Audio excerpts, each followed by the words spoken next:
From your local election headquarters, here's Fred Childers with This Week in Louisiana Politics. And good Sunday morning to you. I'm Fred Childers. Thanks for joining us for This Week in Louisiana Politics on your local election headquarters. We've had a lot of developments over the past couple of days, so let's get started. With the election approaching, voters will have to decide on a new governor and a treasurer as well. The office of the treasurer often flies under the radar, but candidates have very different ideas on how to run that office. Capitol reporter Shannon Heck tells us what the future could look like in that position. The treasurer of Louisiana is at the helm of the state's investments in giving the green light on bonds for state infrastructure projects. Scott McKnight, John Fleming, and Dustin Granger believe they are the right person to get the state the best return on investment. I want to work as part of a team in Baton Rouge.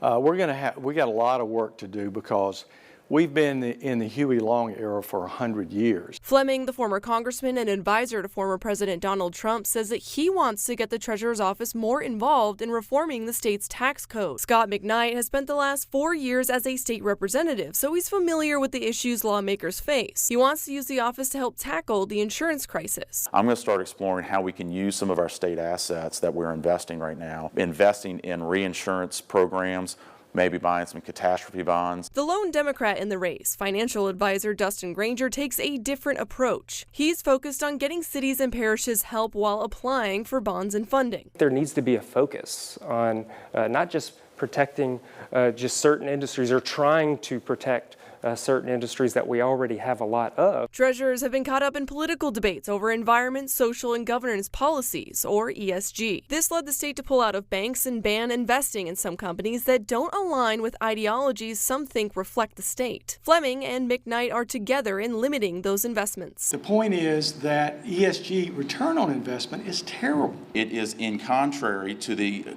economy of the state of Louisiana and the taxpayers that rely on those incomes. Granger says that the state needs to diversify its investments as the economy changes. People care more about where their money is being used, and it wasn't until it's like all of a sudden got political. Voters get to decide on October 14th. For your local election headquarters, I'm Shannon Hecht.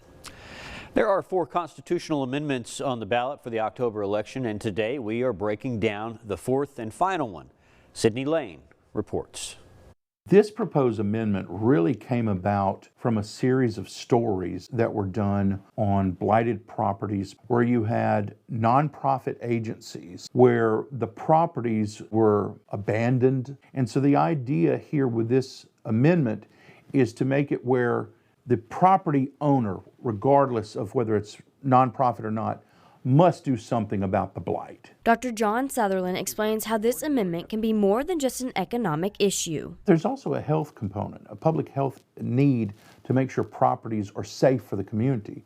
So again, there's certainly an economic issue to this, but also a public health issue as well.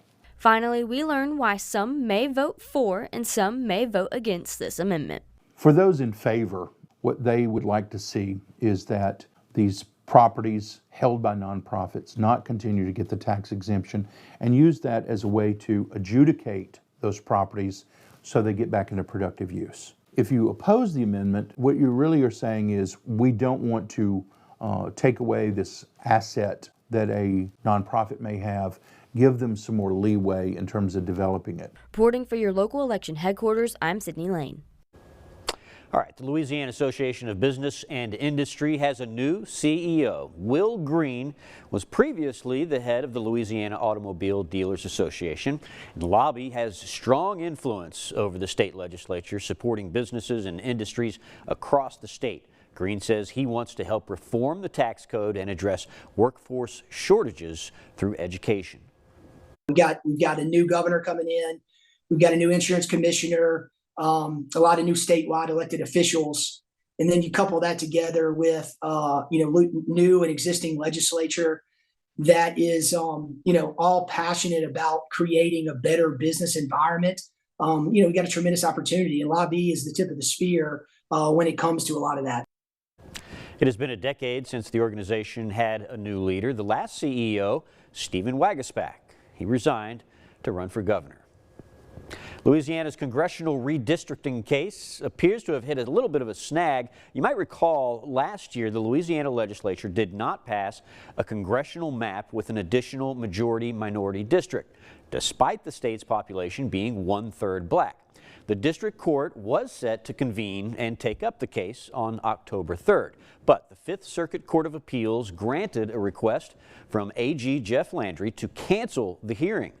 The court agreed, stating in part, quote, redistricting is complex, historically evolving, and sometimes undertaken with looming electoral deadlines, but it is not a game of ambush. The Fifth Circuit will hold an oral hearing on October 6th to discuss those issues.